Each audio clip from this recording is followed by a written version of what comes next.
మెదక్ జిల్లా రామాయంపేట మండల కేంద్రంలో వరద ప్రభావిత ప్రాంతాలను బీఆర్ఎస్ జిల్లా అధ్యక్షురాలు మాజీ ఎమ్మెల్యే పద్మా దేవేందర్ రెడ్డి నాయకులతో కలిసి పరిశీలించారు. భారీ వర్షాల నేపథ్యంలో పలు కాలనీల్లోకి నీరు చేరడంతో విషయం తెలుసుకున్న మాజీ ఎమ్మెల్యే రామాయంపేటకు చేరుకుని వరద ప్రభావిత ప్రాంతాన్ని పూర్తిగా సందర్శించారు. అనంతరం వారు మాట్లాడుతూ సహాయక చర్యలు ముమ్మరంగా చేపట్టాలని అధికారులను కోరారు. మెదక్ జిల్లాలో రాత్రి నుంచి కుండపోత వర్షం పడి చెరువులు అలుగులు పొంగుతున్నాయని, ప్రభుత్వం ముందస్తు చర్యలు తీసుకోకపోవడం వల్ల ఇలాంటి పరిస్థితులు ఏర్పడ్డాయని, జిల్లాకు ఒక టోల్ ఫ్రీ నెంబర్ ఏర్పాటు చేయాలని కలెక్టర్ను కోరారు. ఈ కార్యక్రమంలో Ramayampet PACS chairman Badhichandram, market committee మాజీ చైర్మన్ గంగా నరేందర్, న్యాయవాది జీవన్ రావు తదితరులు పాల్గొన్నారు.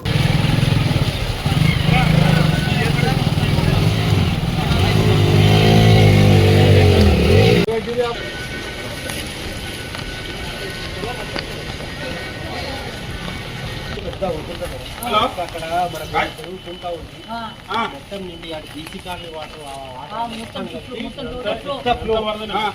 చెరువు కనుక అడుగు వాటి ఎంత అవుతుందో మొత్తం మా కార్లన్నీ కూడా దాదాపుగా లోపల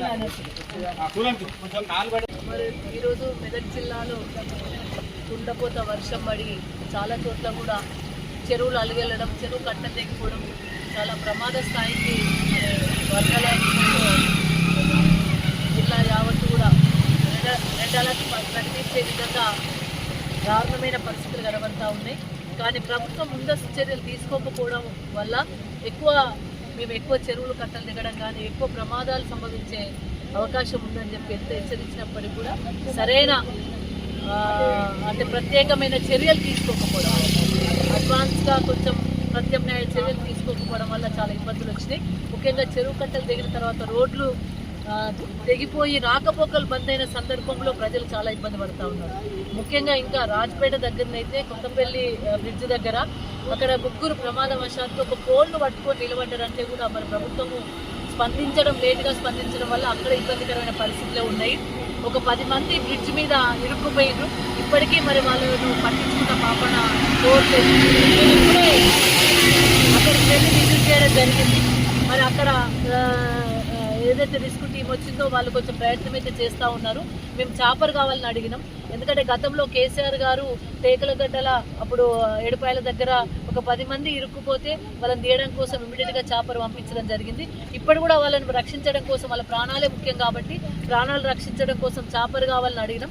ఇప్పటి వరకైతే చాపర్లు రాలేదు. అయినా సరే రిస్క్ టీం అయినా సరే కొంచెం తొందరగా వాళ్ళను బయటకు తీసుకొస్తే బాగుంటుందని చెప్పేసినాం. అట్లనే అధికారులను కూడా కోరేది ఏంటంటే కలెక్టర్ గారిని కానీ ఎస్పీ గారిని కానీ ఒక టోల్ ఫ్రీ నెంబర్ ఇవ్వాలి. ఇప్పటి వరకు ఎక్కడైనా ప్రమాదం వచ్చినప్పుడు వాళ్ళు ఎవరిని సంప్రదించాలనేది తెలియకుండా పోయింది. కలెక్టర్ గారు జిల్లా ఆఫీస్లో ఒక టోల్ ఫ్రీ నెంబరు, మండలాల వారీగా టోల్ ఫ్రీ నెంబర్ ఇచ్చినట్టయితే ఎంపీడీఓలు ఎవరైతే ఎంఆర్ఓలు స్పందించినట్టయితే ఈ పరిస్థితి రాకపోయింది.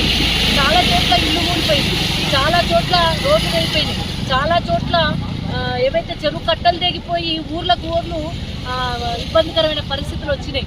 అయినా మరి ప్రభుత్వం అయితే సరైన పద్ధతిలో స్పందించినట్టుగా మేము భావించట్లేదు. ప్రజాప్రతినిధులు కావచ్చు, ప్రభుత్వం కావచ్చు సరైనది